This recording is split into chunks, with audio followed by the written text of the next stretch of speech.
Welcome back, ladies and gentlemen, to another exciting episode of the Jade Mechanic Podcast. I'm sitting here tonight with somebody that is, I don't want to say a stranger. I've seen the name pop around, but we've never really had a conversation. So this is going to be a first for all of us.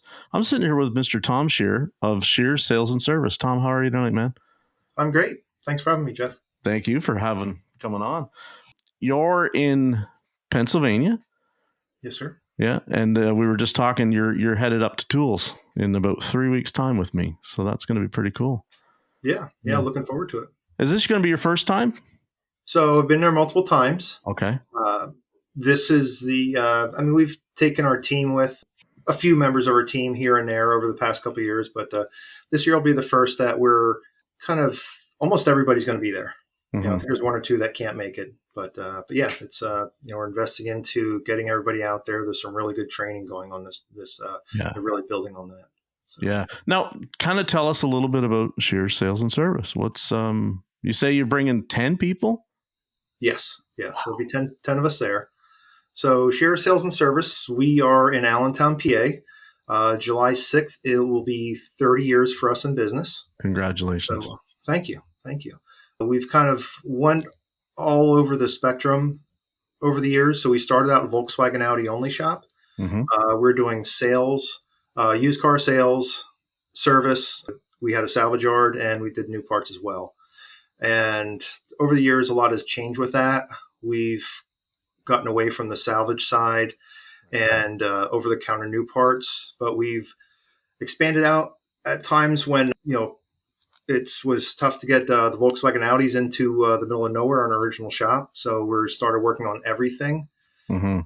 Back in 2014, we moved out of our original location, which was kind of the middle of nowhere. It's closer to Lancaster, closer to Tools, but we were in Mertztown, PA. Okay. And we moved out into the Allentown area. And at that point, we actually got a lot heavier into the Asian domestic because of the company that we bought out. We bought out Gaiman's Garage, which they were typically a general repair. 2017, we moved into our location that we're at now. We bought out our competition, friendly competition. They were going out, they were closing up. So we bought out them and moved into my dream shop and put our focus on all the European stuff. So we still service everything, but our main specialty, what we really get in deep with, is the Europeans. Uh-huh. Now, when you talk about, you have a little bit of a tiny kind of used car sales dealership thing going on, but you're kind of weaning it back. That brings some challenges with it, right? That we see sometimes people talk about. It does. Is it been, because I know what can happen, right? Is if the car, unless it's conveyed to people that, and I mean, I would think it'd be even more challenging with European stuff, because how those cars can be. I'm not trying to say that they're junk, but they're a high maintenance. You get used to doing repairs on European cars when you own one. Sure. How do you communicate to your customer that you're selling them something that isn't a lemon, right? Or isn't, but will require ongoing repairs and service? Yeah.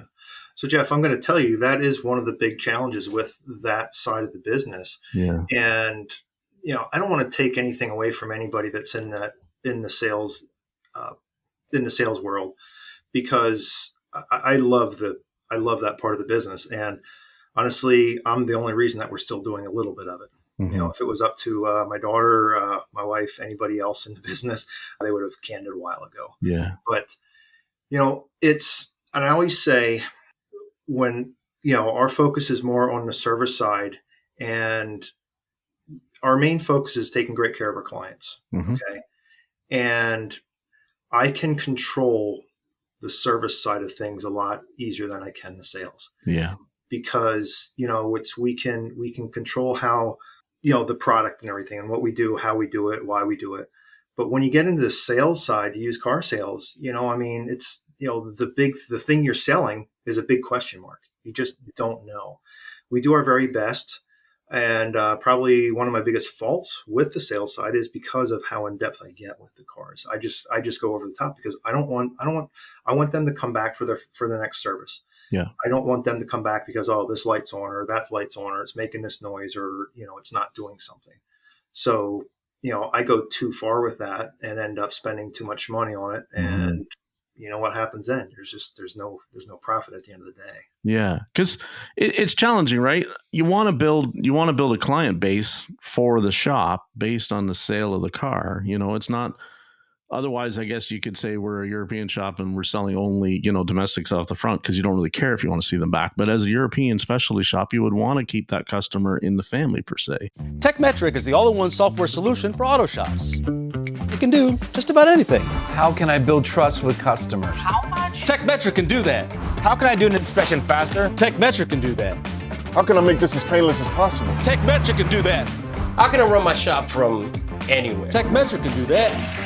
Can I just pay for my repair from my phone? TechMetric can do that. How can I be a better man? You could try putting your crap away, Dennis.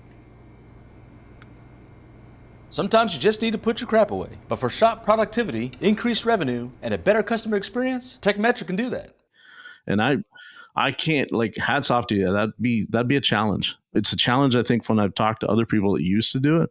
And, because it seems to be the trend, right, Tom, is that people are like, well, we used to sell some cars and then we got rid of them. We stopped doing that because it always seemed to be sore feelings. But are you doing okay with it in terms of people understanding, or is it just kind of like you were trying to say, it's your love that's got you really doing it, but you still run into the same pitfalls? No, sales wise. So, it's actually it's a detractor from our profit. Okay. Again, our focus is mainly on the service side, and that's what's pretty much kept us afloat the whole 30 years. Okay. That's always been our main focus. Yeah. So it's just natural that that's what we're going to gravitate towards. So, sales is not pulling its weight. I see a future in it. Okay. I see those two tied, the sales and the service tied together so closely. And, I've thought my mindset with the sales side is that's another marketing point to help support our sales service. 100%. So it's, I have a client who's, we work very closely with our service clients, and, we build that relationship, and we get to that point where it's like, hey, Jeff, it's time. Okay. We need to do something else. If I can kind of walk them around the corner out front and show them something in my inventory and, keep them in my space, yeah, I'm going to retain that customer. 100%. Yeah. We have a great relationship, and I send you up the street to, Audi Allentown, for example, or, Porsche Le Havre Alley, pick up another car. They got the best of the best in their business selling, and they're going to do their best to sell their place to you. So chances are there's a good chance I'm going to lose you for a period of time if it's new and factory warranty. And there's also a chance that they're going to sell you on going someplace else, sticking with them for the service. So, if I can keep them in my, all at one place, it would be much better. So 100%. I can remember my days at the dealer, the way it got to be where they always, I've talked to so many sales managers at dealerships, especially on the used car side, that's if we could just sell them the marquee brand, the OE brand, as a used car, they would be so much happier, so much easier. And we would in service would sitting there nodding their head going, yeah, we would love that, because you could see not only that they approached it differently, right? In terms of trying to retain that customer in the dealership when they sold them a used Nissan or they sold them a used Chrysler, from my experience, versus selling them a Chevy. Always sold a Chevy Cruze, we hope we never see that customer again. But then, you're selling them a 5-year-old Pathfinder at a Nissan dealer. You're hoping that you're going to be able to continue to bring them back in because you're selling Pathfinders, right? You want those parts going in that car. You want your techs working on that car. Yeah. The off-brand stuff was always to me, I was just I'd probably make if I was in charge of the dealership, I'd probably make it a whole lot smaller, the used car side, and just focus on building more customers for my service. Yeah. But sales is always hey, I got it for a good price at the auction. Let's get rid of it. you got to think farther. For me, I always was like, you got to think farther ahead than that. You want this customer, because you know how that can be. One brand that you're not familiar with, you go and buy the worst that, go back to the Chevy Cruze, and you're selling that to somebody. It doesn't matter how good you are with the aftercare. That customer's like, you guys sold me a lemon, you know? Yeah. You know, and that's rough. That's going back to it then, like, because you hear the joke, right, Tom, all the time about like second and third euro owners. Yeah. What are they really expecting? That's a truthful thing? It's a truthful thing. And I have to say, I consider myself very lucky pretty much across the board with our clients. Mm-hmm. You know, now we're very, I'm at a loss for words. I'm sorry, Jeff, but it's okay. you know, the way we work, the way we interview our clients, new clients when they're coming in for the service side and everything. So that helps us to make sure that we're going to be a good fit for them and they're going to be a good fit for us. Okay. And so we have really good clients coming in the door. But I also have to say, you know, on the sales side, that really was never something that I thought of doing. But I think the way we've always presented things, as far as, you know, not promising things that were unrealistic, being down to earth with what the car is and everything else, I think that's helped us, you know, because let's face it, we all hear those stories. Oh my God, you know, I have a service department when I sold the car, and now they think that, you know, they have a free repair shop for the rest of their life, and they expect this, they expect that. I've never gotten that. No, I consider myself very blessed because some people, you know, experience some of the pretty nasty stuff. and I think it goes back to just being truthful. I mean, and honest. Like it's one thing we always forget, and I do it too. To that customer, that car is their new car. You know what I mean? It's new to them. But in our realm, you and I that fix them every day for a living, we know that it's not new. It's very far from new. But it is not, which doesn't make it less valuable to them, but it does make it more. The reality isn't that you have a warranty that's going to look after every little thing, and every time that you come in with every little squeak and rattle, you know, it's going to be taken care of, or we're going to just pat you on the shoulder and go, don't really all do that, and you know, send you back out the door. Like, you're on the hook for a lot of what the things that might frustrate you of owning this used car, you're going to be on the hook for. And if you have that conversation with the customer very wide open, knowing, because we run into a lot up here where we have to do a mandatory safety on every car that gets sold used. So people will say, I'll see it in online groups and everything. Oh, well, like, you know, the car was safety, then the air conditioning quit working like next month. That, and nowhere in the safety side of things, other than the blower motor being able to clear the windshield and the rear defrost being able to function, no other part of the HVAC system has to function to be considered safe. So, but people go, well, my air conditioning doesn't work, and you just sold me this safety car.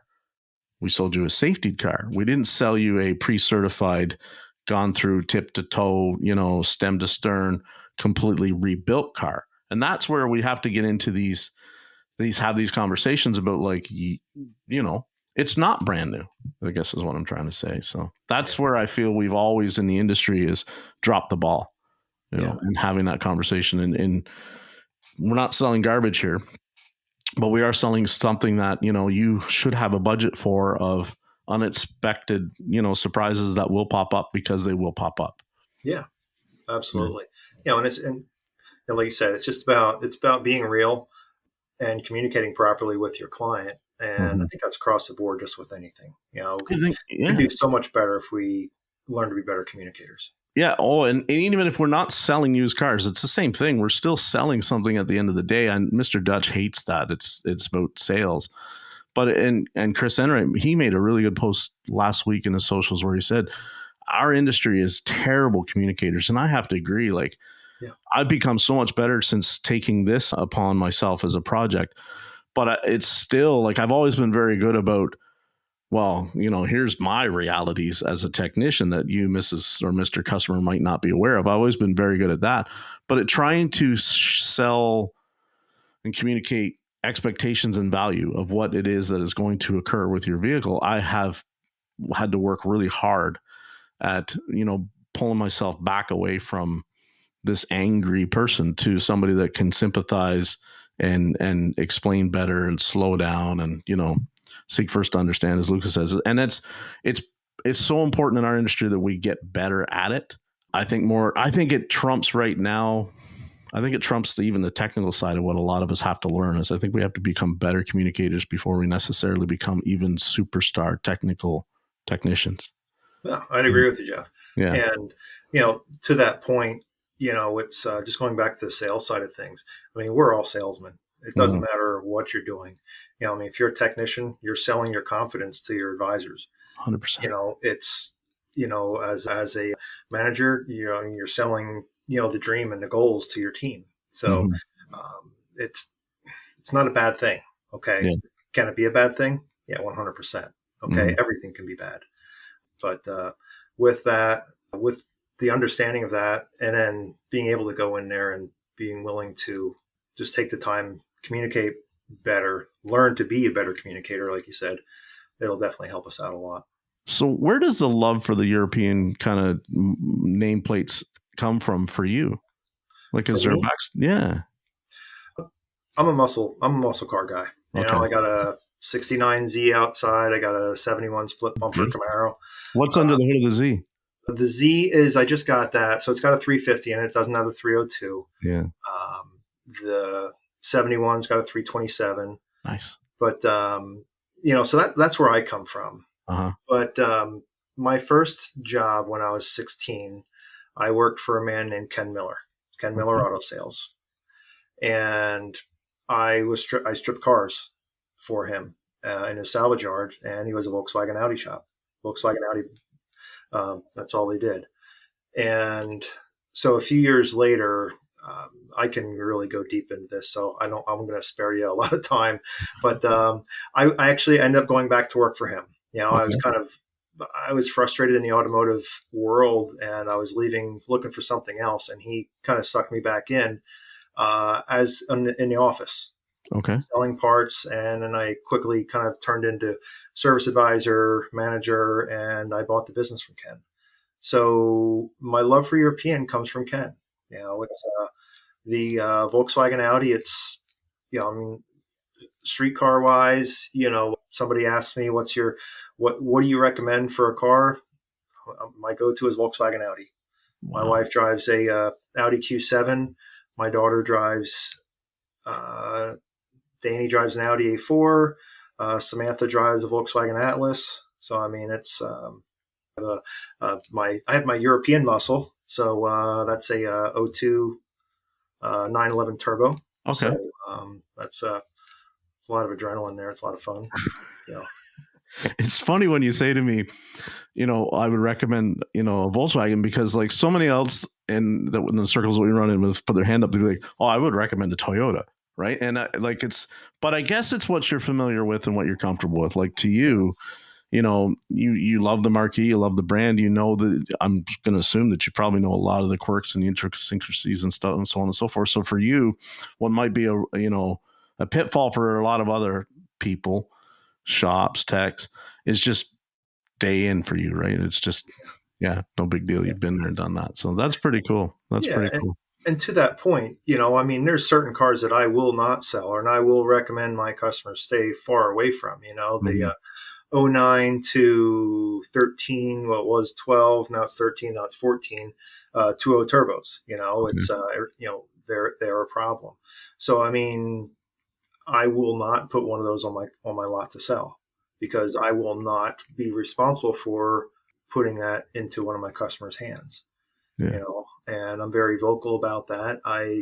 Again, communication. I believe in letting people know what I know, and not letting them, doing my best to keep them from going down a path that I wouldn't like to see them go. Yeah. Yeah. So you must have quite a few in the fleet, people with TDIs then, and some of the, and I can remember those, and I can remember some of the older VR6s that was in some stuff. Like that engine was not something that I really, love to see come in, but mostly because not familiar with it. Right. And I understand. And, everything's plastic. Yeah. Yeah, for sure. Yeah. But I mean, it's just, I think where we drop the ball sometimes is we always just looked at, and I see this in the standard circles, As we look at it, it's like, okay, so this housing's leaking and it's plastic, and we're going to go in and you just get so tunnel vision on this one particular failure, one particular part. I find that the people, when I'm familiar, even in the parts side, when you're talking to people that do the parts section in these cars, they're like, okay, you're going to need this, this, and this, and you're going to need to do X, Y, and Z at the same time, because otherwise it's going to come back. And I found it, going back to the Chevy Cruze thing, it almost has gotten that way. Some of the domestic stuff where it's like, you're going to be in there doing that. This is going to break and that's going to break, and you're going to need to do it all at once. And I struggle with that, because when you try to talk to the customer, they're like, listen, dude, I just got a coolant fan that's running all the time, right? Like I just want that addressed. And it's like, sure. But when I go in there to fix this stupid little sensor that's, very common to malfunction, I'm going to break 4 things that are getting in there, and they're all going to have to be done. So the job sounds like a much bigger inflated sale than what you were hoping to get. That's where I think where it almost becomes somewhat specialized in the Euro side, is because it's, again, knowledge of what you're working on, knowing your enemy. You avoid some of those pitfalls by just going, we've done that job, so we know that you can't do just X. It has to be X, Y, and Z. It's pretty cool. Sure. Yeah. Yeah, absolutely. And, it's to your point there with just that one leaking housing or whatever. It comes to servicing a system, not just a component. Yeah. And looking out for the better good of them down the road, not just right here, right now. So, which is something in our industry that we've been preaching for 20 years. Address systems, don't address parts. But yet we still seem not to grasp it. It's funny, isn't it? Like, it's why are we not grasping it? Because I think we're all just trying to, in our head, we're stuck at, it has to be the cheapest price possible. Yeah. And that's not what advocating is. That is not advocating for the customer. No matter what anybody says, it's not. Everybody thinks they are, but you're really not. And that's why I can't remember if it was Rick or Cecil got on to me in a conversation once about, we have to advocate for the car. Stop advocating for the customer first and advocate for the car. Do the proper repair for the car, and the customer it'll take care of itself. I'm changing some of the words around and ad-libbing, but that's essentially what he was saying. Yeah. Absolutely. Tell me a little bit about your crew. So our crew, we have myself, we have my wife, Christy, who works with us on the bookkeeping side, and she helps to keep me from making really crazy decisions. So we got Christy. We have our daughter, Samantha, who has come through the ranks. She pretty much she'll run the business at one point. And so she's now our marketing manager. She trains our support staff, and we're going to be working her into getting into the financial side of things soon. And as we do that, my wife, myself, and Christy are kind of working our way out of the business. Right. So not to retire, not to get away, but just to be able to have that ability to get away if we want to. Mm-hmm. We need to focus on our family. But we have Kylie, our CSR. She's amazing. We have 2 service advisors. We have Jason and Priscilla with us. We have, I almost forgot to mention Mike. Mike's a very long-time friend of mine. I graduated with his older brother. So I've known him forever. He's our service manager. We have Brenna, our parts manager. We have Jeff out in the shop, who is he's kind of stepped away from the technician role, but he is kind of like a production assistant. Right. He just helps to keep the guys in the shop rolling, and does QCs and shuttles, things like that. I love that position. And then we have, right now we're down to 4 techs, but we have our 5th one starting this week on Thursday. So, very cool. We got a great group of people out in the shop. We have, we have Zarin, who's our BMW Mini, Jag, and Rover specialist.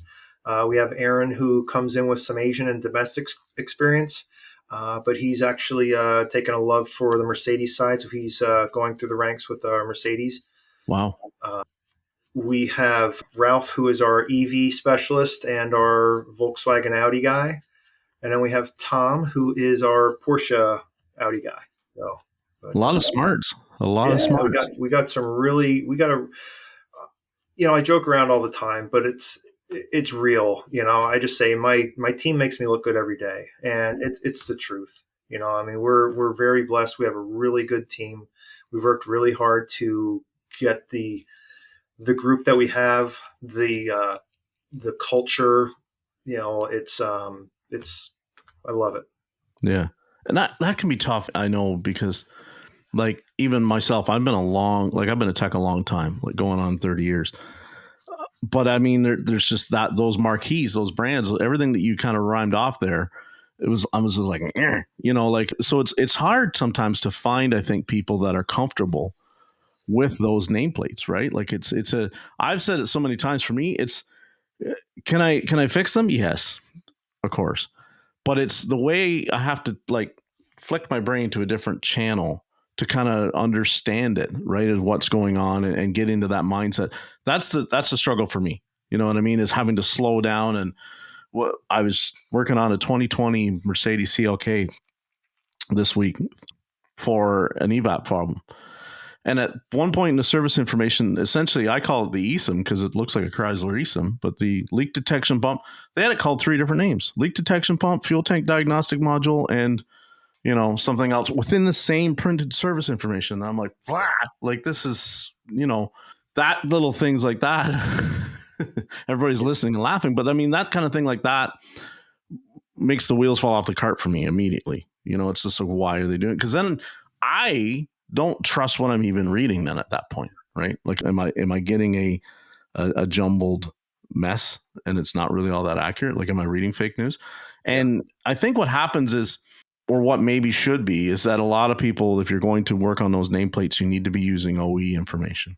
Yeah. Maybe I think cuts down a lot of it because, you know, and I'm assuming you guys do, right? Like we do, you know, and geez, man, I'm going to say, Jeff, the frustrating part of that is, you know, I mean, we have stuff for BMW, we have Otis for Volkswagen, Audi, you know, we have PWIS, and we have I don't even know how the heck you say it, Xentry, you know, for Mercedes.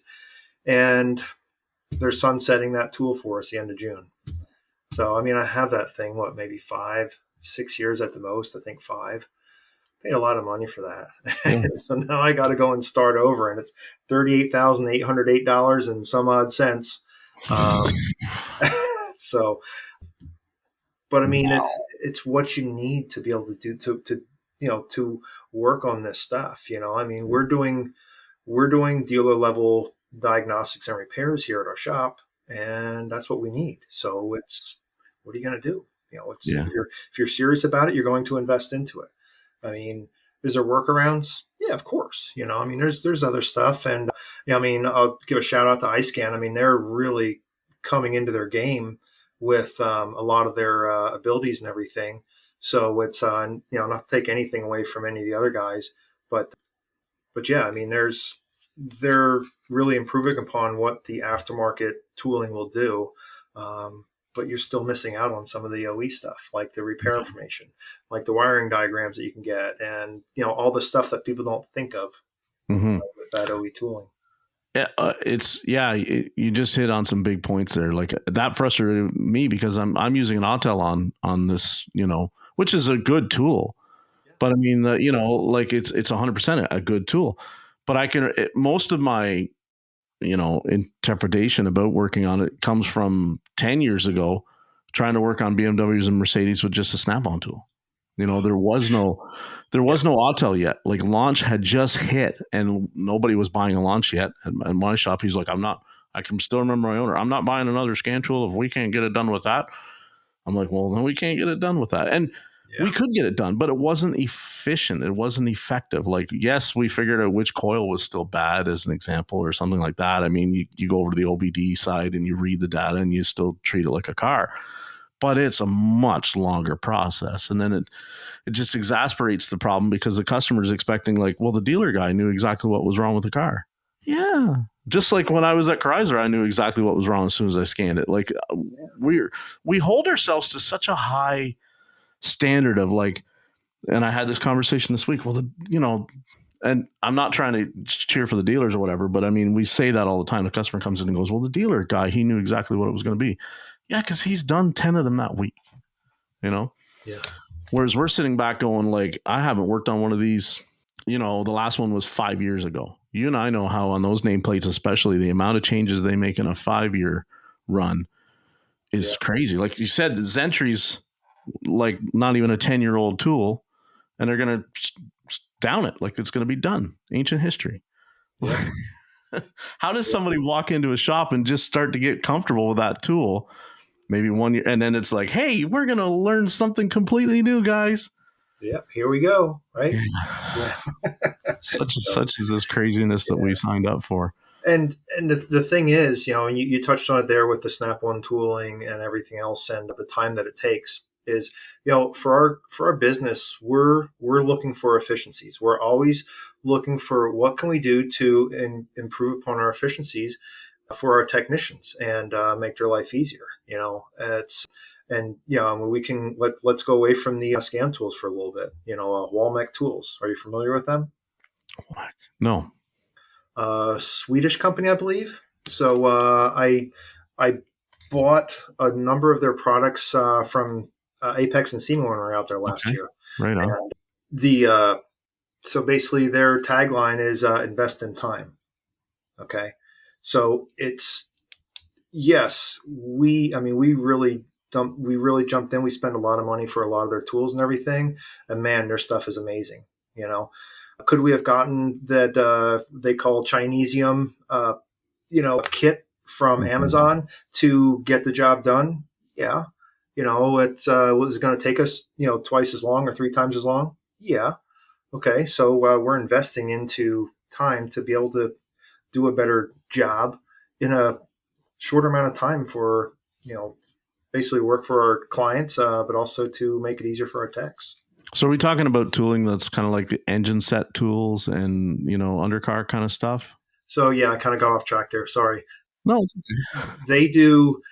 Saw a squirrel. So, but like hub bearings, yes. They have all kinds of different press tools. It's different things to separate ball joints, tie rods, bushings. They just have some really amazing stuff. So if you have never seen them, check them out. They got some really good stuff. So I don't remember. I was at SEMA this past November, but I don't remember bumping into them. I probably might have walked right past them. I was like a kid in a candy store. My first time I'd ever been, and it was just like, it was daunting, to say the least, to see that kind of stuff. But that's where I really nerd out too, right? Is if you can talk to somebody in the booth and they're like, oh, well, you want to do this? Well, here's the tool you actually need. And you're looking at that, all of a sudden it's like something snaps and goes, I did that without that, and it was a nightmare. And he goes, yeah, it's simple with this, right? Like, and that's, I find, even when we're looking at Pro Demand or something like that, like they'll walk you through this, the service steps, but they're not showing you even sometimes use special tool. What does special tool look like?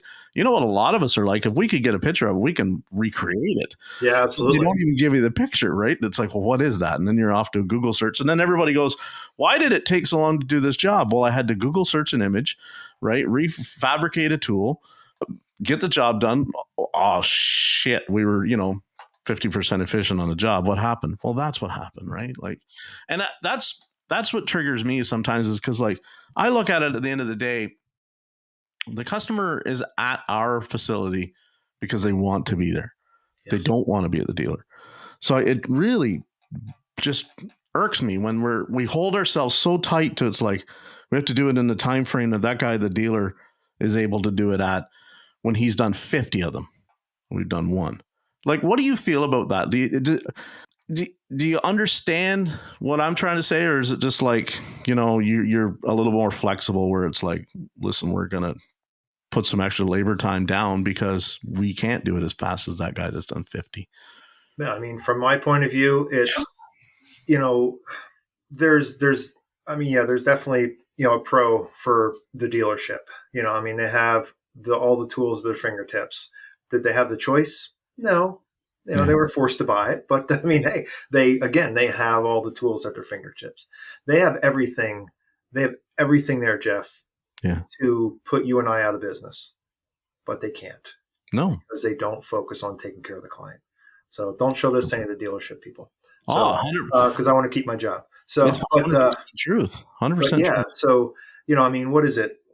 is it 70%, 70 some percent of the cars out there that once they're out of the warranty period, they are migrating over to the independent side. So, I mean, one could argue, and I do argue this with some of the local dealers, that those are my customers. They're basically giving me slack about my marketing and everything else, and they're saying I'm going after the customers. Well, no, I'm looking to get my customers in the door, and you're going after mine.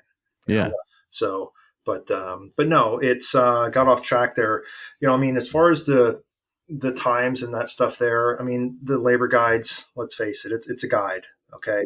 And we rely very heavily on our technicians to provide us input on what we're going to need to do that job.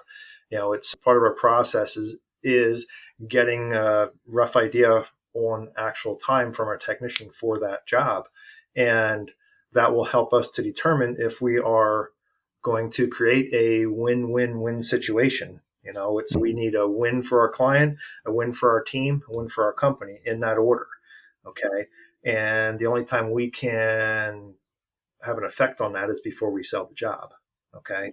So we want the client to get a properly repaired car that we can stand behind, but we also need our technician, our team to be successful with that. And we need our company to be profitable.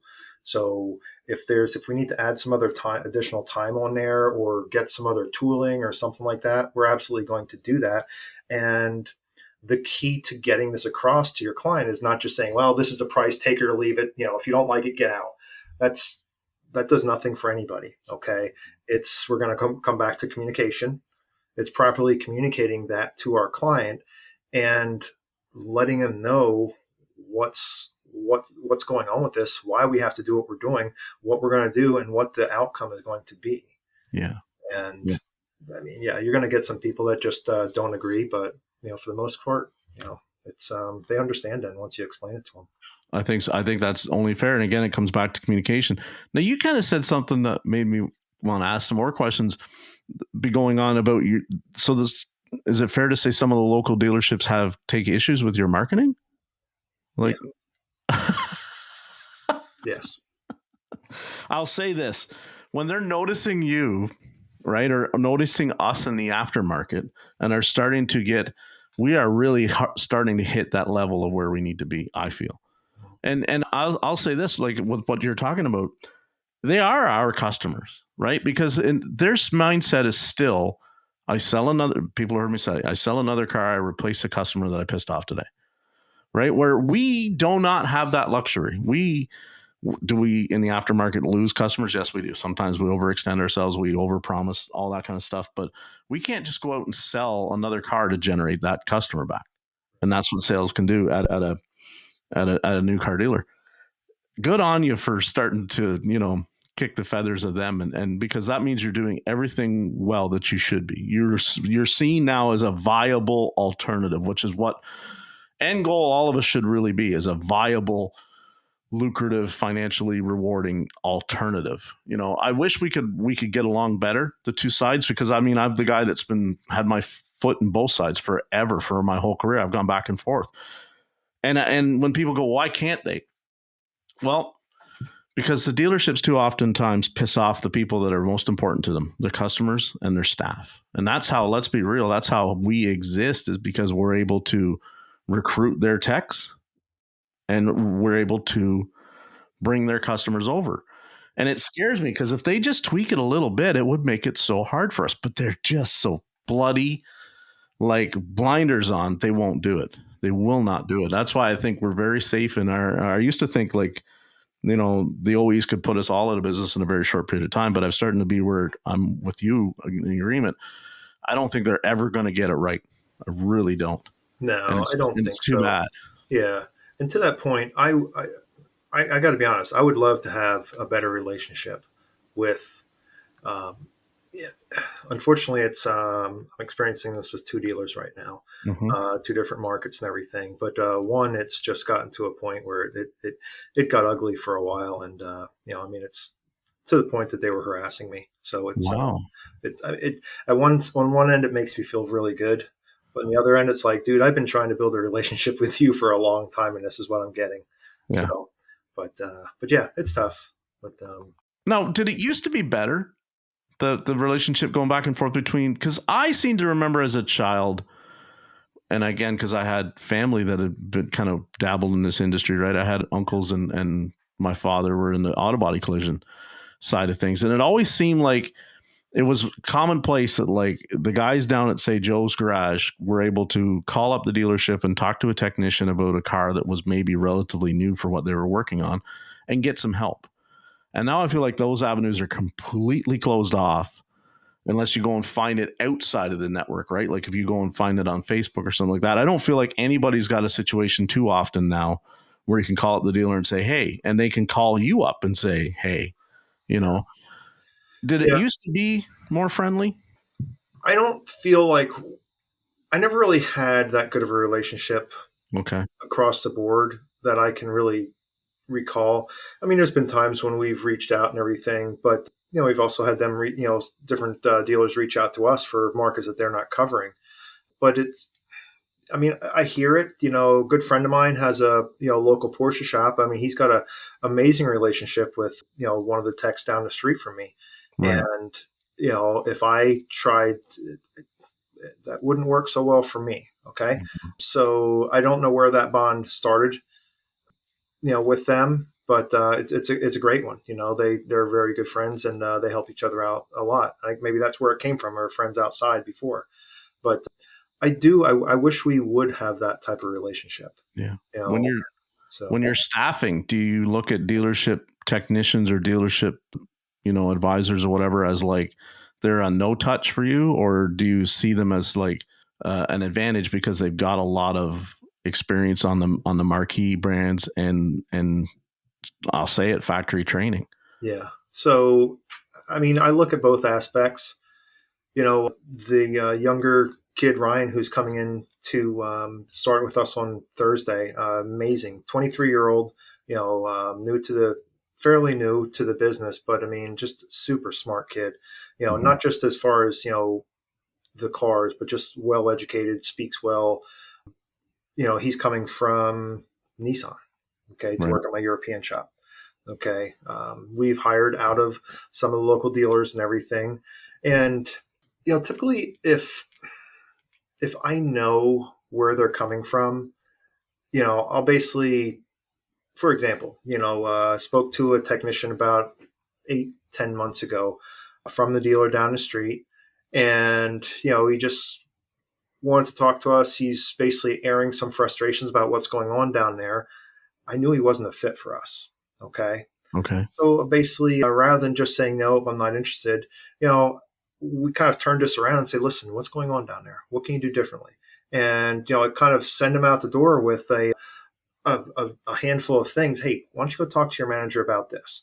And, explain to him and talk about, these things there and try to work through it. And I'm proud to say he's still working there.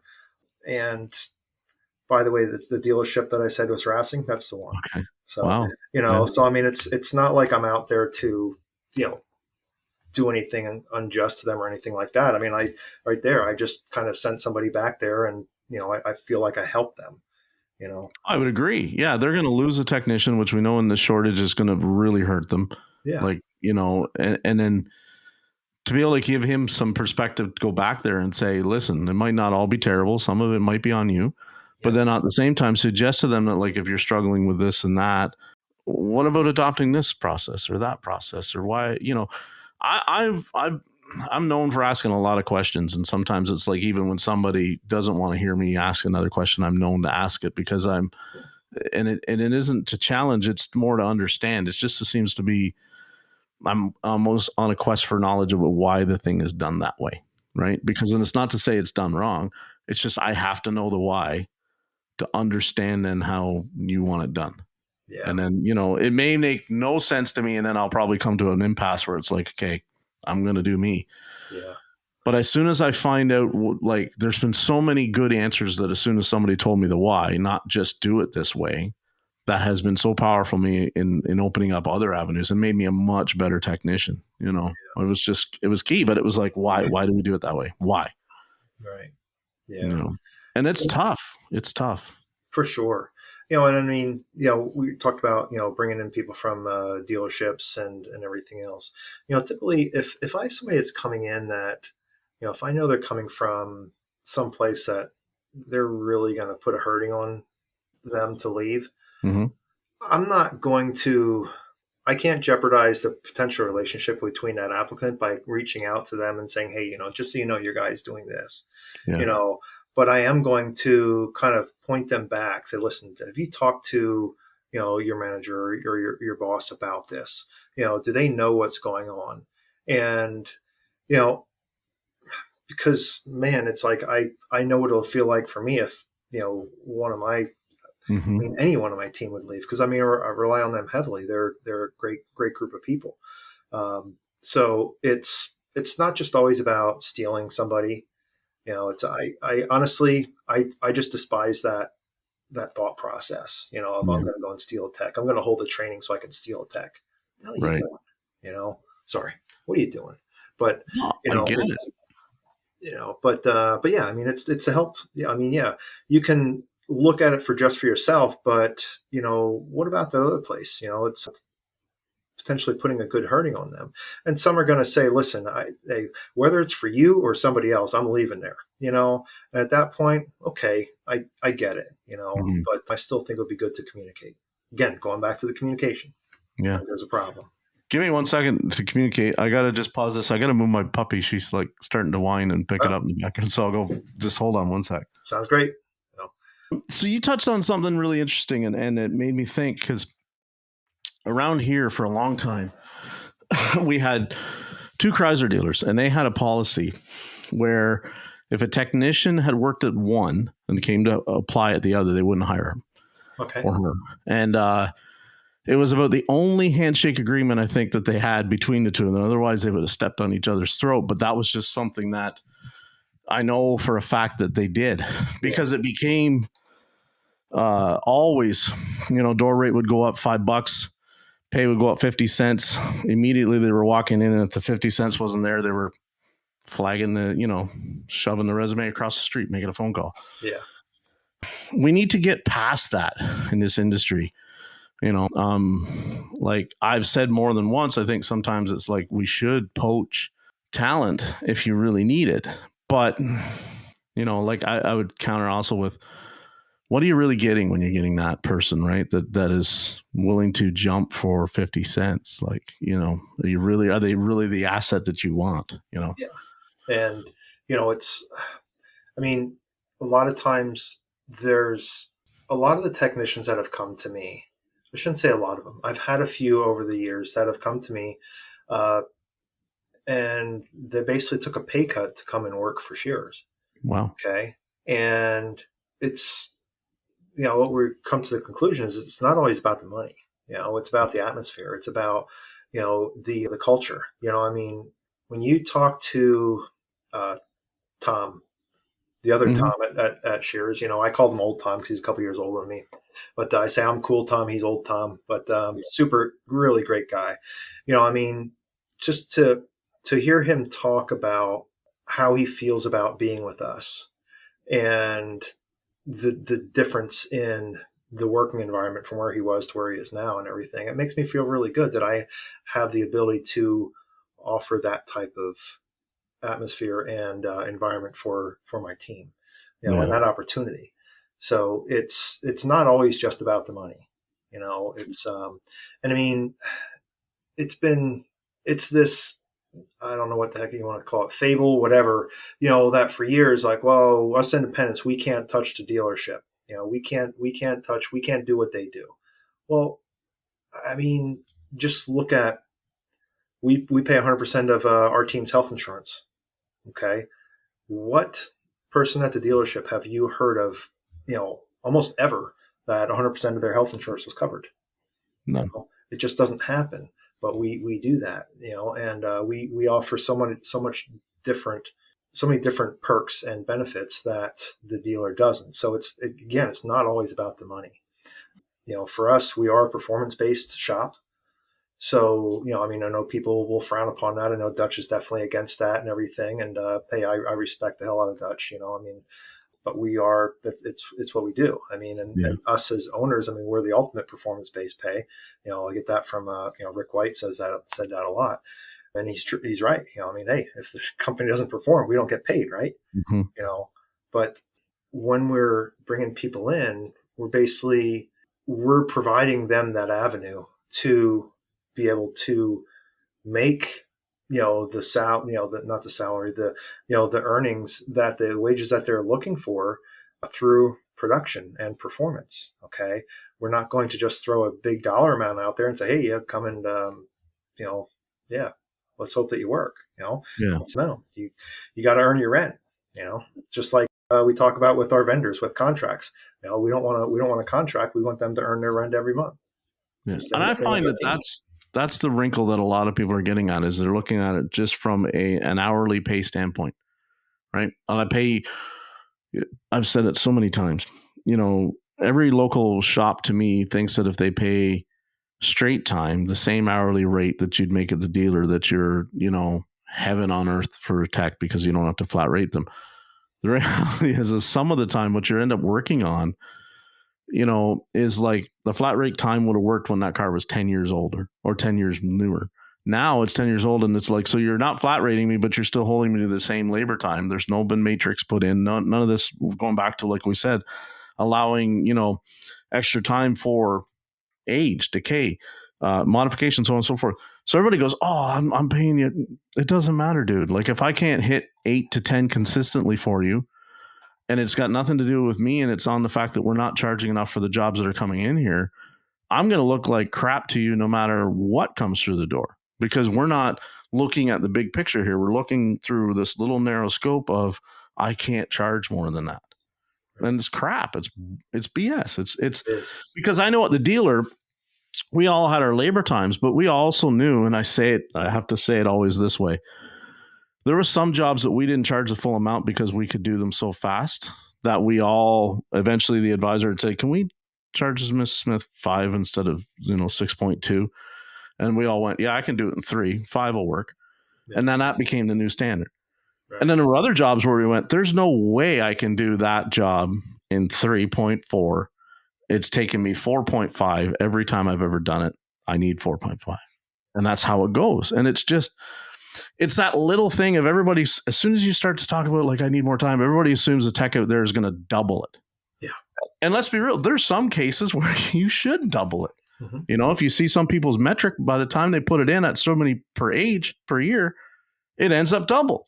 But then we also know there's some jobs like those Toyota, control arms and stuff, where when they said, the engine has to come out to do the control arm. Yeah.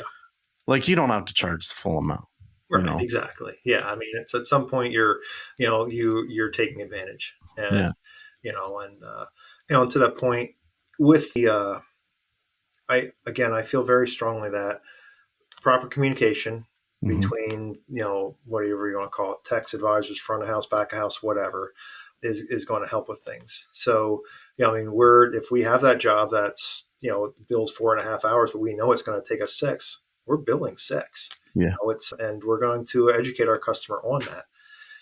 Now, have we had experiences where, it's tech will come and say, oh, I need, they're diagnosing a check engine light. We do like a level 1 and so on and so forth. And, we're supposed to spend X amount of time to diagnose, and, maybe that's 45 minutes. We're not saying they need to have it done in that time. We just say, I want you to invest 45 minutes and come see us. They'll spend 10 minutes and say, oh, I need more time. They paint this big, crazy picture of all this bad stuff and everything. And we go and we sell 6 more hours. 15 minutes later, the guy comes and says, yep, I got it fixed. Look how much money we just made. Yeah. That's just wrong, And that's not right either, for sure. And that's where the culture comes into play. Okay. If you have the team that is focused on taking great care of your clients, that stuff's not going to happen. Plain and simple. And that comes down to, it's not just how they're paid method, right? It's about how they're rewarded. I've said so many times, I was talking with Lucas, there's so many times too that, like, I think we wind up working for people that it wouldn't matter what they did. They wouldn't necessarily get a pat on the back or a, wow, good job. That was really impressive. They don't get that. They just, I think sometimes in our industry, it's like, and I've heard people in the groups go, listen, you're not all going to get a medal. You're not all going to get a t-shirt. You're not all gonna, like, it's just part of what your job is to fix the car. And I get it. I 100% get it. My job is to show up and fix the car. But sometimes when you do something like a hard diag, or, you pull it back from the brink of going down a rabbit hole, and the least that anybody should be doing is saying, wow, good job. Thank you for that. Yeah. And then it's not about the pay at that point. It's like the recognition of, whew, that was a close one. Yeah. I would have never thought that, because when I hear somebody say to me as an owner or a boss that's a tech, I would have never thought that. What you're telling me is that, like, I went in a very efficient, direct way and got to the solution, and you're kind of saying I would have been lost. And I'm not trying to say that I level up and pay, but just tip the hat to the tech and go, wow, good job. Absolutely. That's all a lot of us are really looking at some days. I know lots of techs that, coming back to your culture thing, they'll work for somebody that really appreciates them for a lot less money than the top tier pay that they can get. Because the top tier pay normally is like, you go in, you put your head down, you shut your mouth, you grind it out, and you hustle, and nobody acknowledges whether you made 20 or 10. Right. Whereas if you go in every day and it's like you fix some pretty cool stuff, and you take care of the customer, like you said, you're invested like you want them to be, and somebody goes, wow, I really appreciate what you do for the team. That's worth so much more than a number on a paycheck. So much more. Yeah. And, and to that point, I don't want it to make it, come across that we're not paying our team well, because I feel we are. I feel we're our team. I feel like you probably are too. Yeah. So they're doing well, because I believe that, again, win-win-win. Okay. Win for the client, win for the team, win for the company, specifically in that order. And, if the company is going to be profitable, which we are, the team should be profitable. It helped us get there, because it's not just me. I didn't do this. They did. Yeah. We all did it together. Yeah. Is it tough finding techs right now? I mean, we had a couple of good potentials with our recent hire, and it's not easy. Let's put it that way. Okay. But they're out there. Okay. Yeah. We invested a good amount into our job search here. Sorry. But we've created some relationships as well. So, and I hope that we can work to build a bench for, down the road. And even if it's not building a bench, just create some relationships and help some other people out. So, what we always do is, and we did this with when we brought Jason on for our advisor, we had like 90 applicants for our service advisor role, and some really good talent, but not what didn't specifically match what we did. So something that we do is, when we respond and we're communicating with them, we say, listen, we went in a different direction. I'd like to keep in touch in case things change, but also like to keep in touch just in general. Also, would you be interested in us sharing your information with other businesses that may benefit from your service?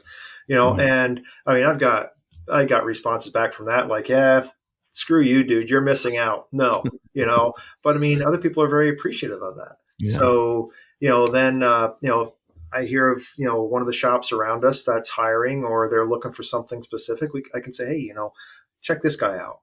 And, it's helping them out. It's not just about us. So lifting up the whole industry, I guess. So, but I find that more people should probably do that, because it's like, I know from the technician standpoint, it's like, well, myself, I've sat down to more than one interview, and it's like, they ask me what I'm good at, and I tell them, and they'll say, like, I don't have enough of that kind of work to keep you busy. Yeah. Okay. Fair.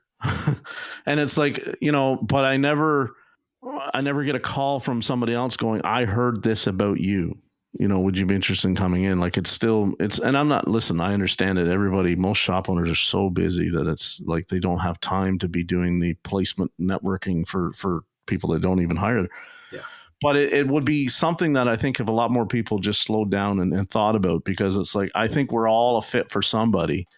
It's just like you've got to, especially in smaller communities, you've got to be sharing, and I think sometimes too many people hold on. It's like, well, that's not my first choice, but he'd be my second, so I don't want to, and that's just like, if you're already thinking about a second choice when you made your first choice probably wasn't all that strong. Yeah. And and that's like something that is, you got to maybe look at before you think about what you're really doing. And I think a lot of this, we're talking about comes down to a fear as well. I mean, it's like, if we're so worried about us, how can we possibly be looking to help somebody else out? And, it's this fear of missing out on something or, whatever.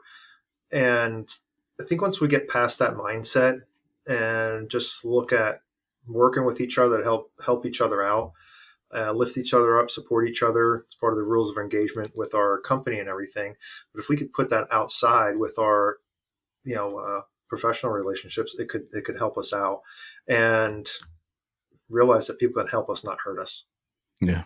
So, but yeah. So going back to tools. Yeah, we went off track a little bit, right? Well, not really. This is kind of always how it goes here. Like I warned you, we don't come on with a script. It's very organic. What are you signed up for? And what are some of the other people that you're bringing? You said you're bringing your whole team. Kind of give us a rundown on what everybody's really excited to take and do. And we've got Paul Dan. Like, I don't know if you've seen it. You've probably seen Paul Danner in his videos this week talking about, he's got some really cool stuff for the charities, for the auction that he's doing. Like, what are you guys really pumped about for tools? So, I mean, there's a lot going on there this year. And, Brett's worked really hard at just continuing to build on this program. I think there's like 52, right around 50 plus classes. Okay. And I've been able to work with him this year to help bring some of the European stuff in. Nice. For our team, but also for people who are, maybe they're a general repair shop, but they want to kind of get a little bit into the European and learn some of it. They have that there. So, but I mean, for us, we're just kind of across the board. It's Kylie and some of our other staff is excited for the. I'm gonna apologize ahead of time. I'm gonna mess up her name. Kim Umenauer, maybe Arnauer, but she's got a. Jeff, I'm sorry, I just kind of totally lost it. But she's got a class as far as like organizational and everything, and so time management and everything. So Kylie is looking for, that's an area that she's looking to build on her skills. So, we're excited to have Kim there for that. I've been in her class, STX 2022, I believe, down in Florida, and really enjoyed that. Got a lot out of that. So it's good to have her up with that. We have, I think his name's Dennis Wool coming, some Mercedes training, 2 different Mercedes chassis and suspension, I believe. And then also he has a diesel class for the Mercedes. So we're excited for that. Got some Volkswagen Audi stuff coming in for I think it's a DSG and one of the engines, like a supercharged engine, hands-on, I believe. I could be totally jacking that up, but yeah. So we got some really good stuff coming, and it's pretty good across the board. Rick White's going to be there. He's got some amazing training classes. I know Cecil's going to be there. Brian Pollock is teaching this class. Yeah. So Brian. Tommy Olivia is coming up. Brendan Steckler is coming up. Yeah. We had Brandon with us a couple of years ago for some hands-on training. He's just amazing. I love Brandon. He's next level. Yeah. So, but yeah, really good stuff. I think Andrew Fisher's going to be there. So, there's some just across the board, whatever position you're in, there's going to be something there for you. And I know, I'm not sure how much you reach out into the collision side, but they have brought in collision classes this year as well. And I think that's an area that we could stand to get some support on. So, and I agree 100%. I think that the industry because like the most I think we ever see sometimes is that somebody says like, I did some programming for a body shop, or I did, some ADAS calibration for a body shop. But that's like, we're seeing that these repairs are becoming more and more linked all the time. You know what I mean? And I think that that's something that if I could speak with more collision people about how they do things and how we do things, I think we could see a little bit less of the nightmares that, we sometimes end up fixing after the fact. You know what I mean? Like, it's just, if we could sit down with some of the guys that do the estimations and go, okay, like, you're looking at that just from a quarter, a fender and a bumper and a door pillar on that corner. But I'm telling you right now, there's a whole bunch of wiring and stuff in there that's going to be done. So please add more time to your guy so that he makes sure that like it actually goes together properly. Yeah. Because like we've seen, I can remember so many times I saw, I'm going to date myself, the old Chryslers had this relay box in the inner fender well. And it would be always, when it came out of the body shop, as an immediate red flag, it was flipped upside down. So the water wasn't able to drain out. It was just the relays were filling. We're talking the little front wheel drives, like the compasses and the calibers and stuff like that. Yeah. Little things like that. If we could just get them to slow down and go like, there's more wires in here.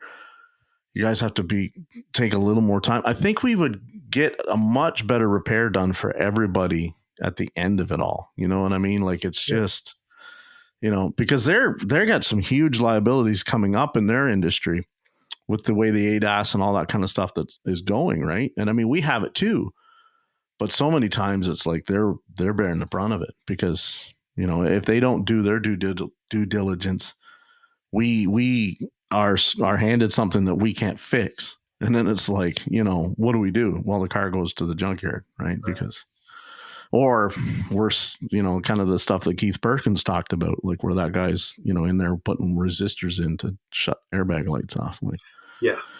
It's we don't want sketch stuff like that happening. absolutely. So, you got to just be educated, and you don't have to be a genius with all this stuff. I mean, let's face it, with what our technicians these days are doing, it's just the stuff that they can do is amazing. So it's not just turning wrenches and replacing a ball joint and everything. They're doing some serious work, and So but yeah, if you could help get those collision guys just a little bit more to go that one step further, I think would help everybody. So, and if anyone are listening to me right now and want to reach out to me and be on here, I would love that. I 100% would. I mean, my father was a collision tech for 40 years. And so, I mean, I have kind of fond memories of that industry and like, it's very much in my blood. Yeah. But I mean, I would love to have somebody kind of be able to share with me what they've witnessed, how it's changed and what scares them. Because I can tell you from the technician side, our side, what we know, what is coming down the pipe for us, Tom and I, what has got us worried, but it'd be nice to hear what has them worried, or, people are talking about NASTIF and all this other stuff. And there's so many levels to this. Hey, Tom, it's just crazy. It is. Yeah, absolutely. But yeah, I mean, as far as the tools things go, I mean, there's a lot of opportunity there for pretty much everybody within the business. And, I said that we have 10 people coming. I personally have not signed up for any classes because I like the networking side of things. Okay. Yeah. And things have changed for me recently. So earlier on, I had some different plans, but anyway, I'm going to be out there just kind of there to meet up with fellow shop owners and, just be able to talk with them, learn something from them. Hopefully I can, maybe give some advice to help somebody else out as well. But I mean, back to the team being there.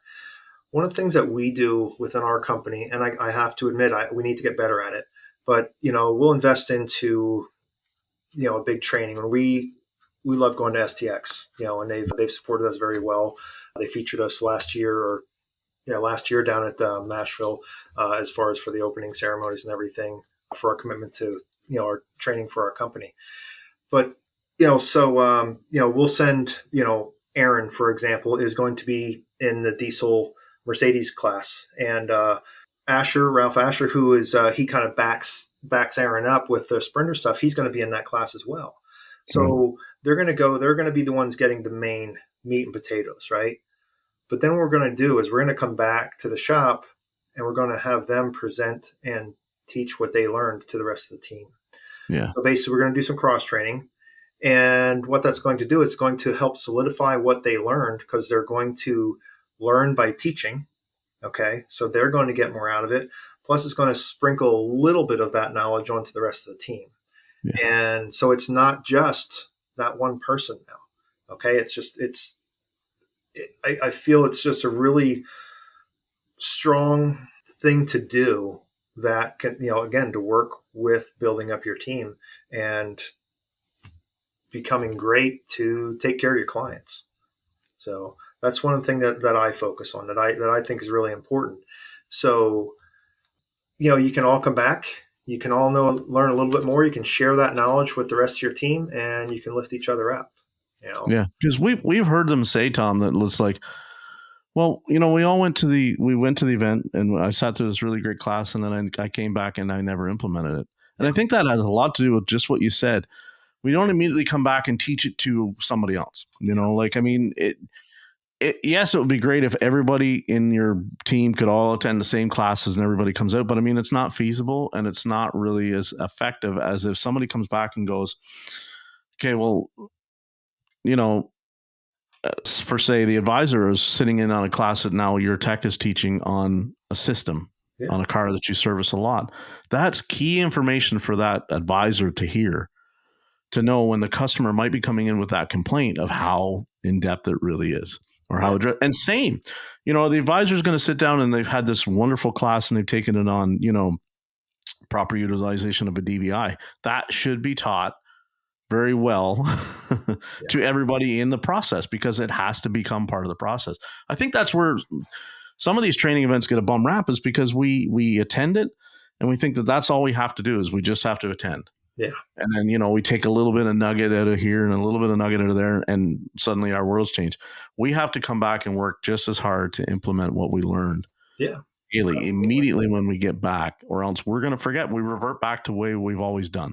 Yeah. And I think that's where a lot of good intentions wind up as only intentions and not follow throughs, is because we fail to immediately start to share what we learned on these events and then implement it. And that's where I think we need to work harder on that. So that's what I challenge everybody that's going to be, then if I bump into you at tools and I'm going to ask you, what are you taking? I'm asking because I'm curious, generally nosy. And then I'm also, because when we get back, I want to know, I'm going to ask you, how did it work? Like, how did you implement it when you came home? And I think that's where we start to really make some big progress in here. Yeah. Not that this industry is doing so much better, I feel, in a lot of ways than where it was 3 years ago. Yeah. Yeah. It's definitely, there's a lot of change that's been going on, and it's a lot of positive change. Good thing going. So. But I want to see it get so much better. Like, I got a lot of stuff still just left to say and do. And I'm trying to, I'll be 50 in the fall, and my goal is to be out at 55 in terms of out of like yanking on the tools and just doing some kind of either leadership role or mentorship role, or some kind of role that I didn't have to, lift 100 tires a week to make a paycheck. But, it's going to be tough if we don't bring up what I'm trying to say, my next generation.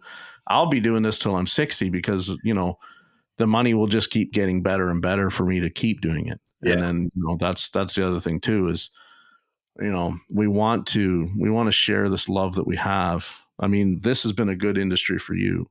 I think, Tom, is fair to say, and it's been good for me. There's been challenges for me, but it's been good. And, it's, I want to see it continue to improve. So absolutely. Any closing thoughts, Tom? So for me, I don't know, I'll put a shameless plug in here real quick, because when we're talking about training and everything, my daughter Samantha just launched Shift Point Training Academy, and one of her taglines that she focuses on is train a team, transform the business. And that's real. It's, you can go and you can sit in on something and just walk away and say, yeah, that didn't do anything, or, whatever. But, if you walk away and you actually go intentionally to learn and get something out of what you're doing, not just to check something off, you're going to you're gonna come back with something. And then we talked about earlier, cross training and getting the rest of your team involved with it. It's just going to help everybody that much more. Yeah. So, closing thoughts on our conversation and tools. It's really great program. It's look it up. It's the last weekend in May. So I believe the dates are May 29th through June 1st. Yes, Wyndham Lancaster Resort and Convention Center. Really great area. If you bring your family, there is, oh my God, I just lost the name of it. Right across the street, there's an amusement park, a little amusement park right across the street. But it'll be a great time, and there's just so much there for everybody. Yeah. And I mean, we didn't even mention Josh Parnell. It's Yes. keynote for Saturday night. He's really made a name for himself, and he's got some really good leadership stuff out there. So, I mean, even just coming to see Josh, that's huge. But I'm excited to meet Josh. I mean, he's been a guest on the podcast before, and I've been on with him, and just a super guy. And I mean, and some great beard products too. Like, I mean, he helps me out with that kind of stuff as well. And I was going to consult him just before, because I'm thinking about, do I clean myself up before I go to tools, or do I just kind of continue to let it go? And I'll consult with him and see what he says. But I'm feeling a little bit inferior here, around you guys, but it's I'm the low maintenance man. I really am. Like, it's so. I used to have joke that it was like, oh, when I worked in the truck shop, I used to wear it long intentionally because we used a torch a lot. And I mean, so it was like, keeping some of the sparks out, but burnt hair is a terrible smell. And so now when I get the sparks in the beard, it's like, to heck with it.